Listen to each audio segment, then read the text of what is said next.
جب ہم ہر سیل کے اندر ربوبیت اللہ کی محسوس کرنے لگتے ہیں، جب اپنے ہر سیل پہ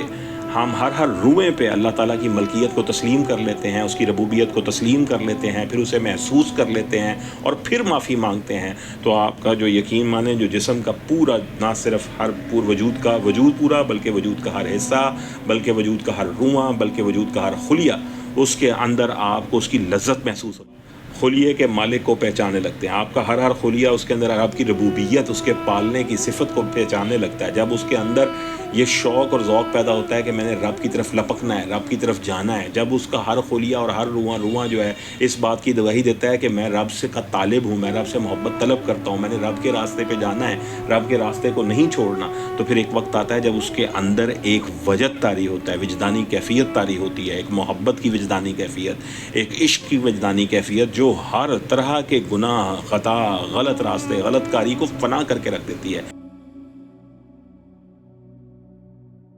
اعوذ باللہ من الشیطان الرجیم، بسم اللہ الرحمن الرحیم۔ دوستو آج ہم بات کریں گے مثنوی مولانا روم کے بارے میں، چند اشعار، بس بالکل چند اشعار جو توبہ نسو کے بارے میں ہیں، پکی توبہ کے بارے میں ہیں، اس کے بارے میں بات کریں گے۔ مولانا رومی فرماتے ہیں کہ نسوح کی توبہ کے بیان میں حکایت کی، یا یہ وہ بیان کرتے ہیں کہ جس طرح دودھ پستان سے باہر آ جاتا ہے تو پھر پستان میں نہیں جاتا،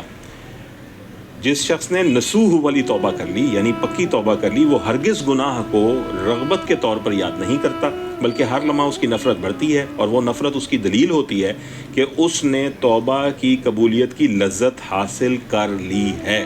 یعنی مولانا رومی کے ہاں وہ یہ فرماتے ہیں کہ توبہ تو نسوح یعنی پکی توبہ اس بندے کا نصیب ہے جس کو توبہ کی لذت نصیب ہو جائے، توبہ کی لذت مل جائے۔ اب یہ توبہ کی لذت ہے کیا؟ اس کی وہ دلیل یہ دیتے ہیں کہ اگر اسے گناہ سے نفرت ہونے لگی ہے، اس کا مطلب ہے کوئی لذت اور ہے جو اسے کھینچ رہی۔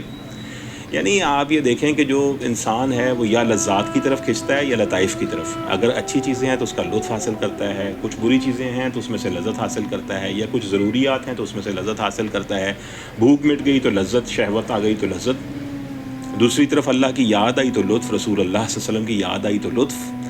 اب انسان جو ہے وہ ان شہوات میں گھرا ہوا ہے، ان لذات میں گھرا ہوا ہے، اس سے چھٹکارا کیسے پائے؟ کہیں نہ کہیں اس سے شر ہو جاتا ہے، گناہ ہو جاتا ہے، شر پہ چل گئے، کوئی خطا کر بیٹھے، کوئی گناہ ہو گیا۔ لیکن گناہ ہو جانا اور اس کے بعد اس سے لوٹ آنا، اگر وہ لوٹ آیا ہے تو اسے توبہ کہتے ہیں، اگر اس نے وعدہ کر لیا کہ دوبارہ نہیں دہرائے گا تو اسے توبہ کہتے ہیں۔ لیکن ہم یہ دیکھتے ہیں کہ دوبارہ دہرا لیتے ہیں، وہ توبہ ٹوٹ جاتی ہے، وہی دوبارہ سے شر کے راستے پہ چل نکلتے ہیں، خدا نخواستہ وہی گناہ جو ہے وہ ہو جاتا ہے۔ تو علامہ جو مولانا رومی ہیں وہ فرماتے ہیں کہ لازماً اس شخص کو ابھی لذت توبہ نصیب نہیں ہوئی، اگر توبہ کی لذت اسے پتہ لگ جاتی تو پھر یہ شخص کبھی گناہ کی طرف نہ لوٹتا۔ اب آج ہماری بات صرف اسی بات پہ ہوگی کہ توبہ کی لذت کیا ہوتی ہے۔ توبہ کی لذت یہ ہے کہ جب ہم کہتے ہیں استغفر اللہ ربی من کل ذنب واتوب علیہ،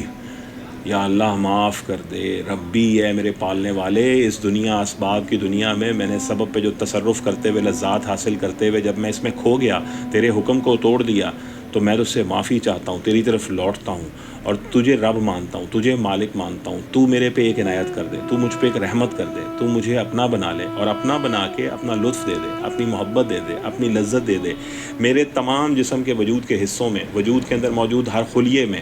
وہ لذت جو ہے وہ اپنا ایک رنگ دکھائے، ایک رنگ جمائے۔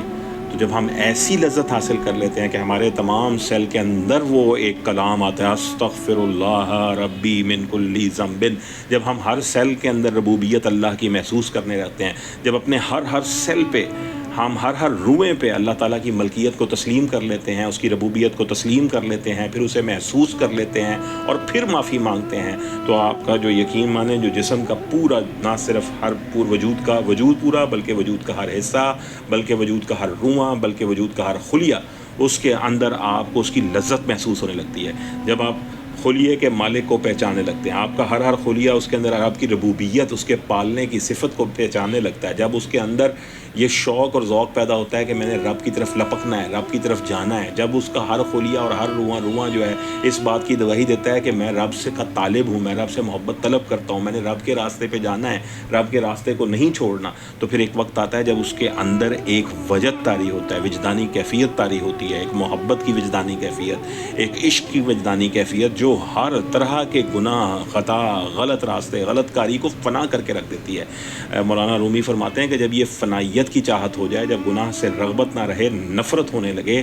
جب اچھائی کی طرف رغبت ہونے لگے، گناہ سے نفرت ہونے لگے، تو تب جو ایک شخص ہے اس کو توبہ کی لذت محسوس ہونے لگتی ہے، پھر اس کا ہر کلام، ہر توبہ کا کلمہ اس کے اندر ساز بن کے بجنے لگتا ہے، اس کے اندر وہ سوز اٹھتا ہے جس کے ذریعے سے وہ اللہ سے تعلق بناتا ہے، قرب حاصل کرنے کی چاہت رکھتا ہے، اللہ کا طالب ہو جاتا ہے، اللہ کی دید کا خواہش مند ہو جاتا ہے، اللہ کے دیدار کے لیے اللہ کی طرف ہر وقت متوجہ ہو جاتا ہے۔ جب ایسی کیفیت ہوتی ہے تو کیسے ہو سکتا ہے، نہیں ہو سکتا، نہیں ہو سکتا، نہیں ہو سکتا کہ اگر ایک شخص کو توبہ کی لذت نصیب ہو تو وہ گناہ کی یاد میں مبتلا ہو جائے، گناہ کی چاہت میں مبتلا ہو جائے۔ نہیں ہو سکتا کہ اگر ایک شخص کے اندر توبہ کی لذت اسے نصیب ہو جائے تو وہ اللہ کے راستے کو چھوڑ کے غیر اللہ کے راستے کو اپنا لے، من دون اللہ کے راستے پہ چل پڑے، ایسا نہیں ہو سکتا۔ تو وہ توبۃ النصوح کے بارے میں کہتے ہیں کہ یہ ناممکن ہے، جیسے پستان سے بھینس سے خون باہر آ جاتا ہے، دودھ باہر آ جاتا ہے اور وہ واپس پستان میں نہیں جا سکتا، اسی طرح سے ایسا نہیں ہو سکتا کہ ایک شخص جو ہے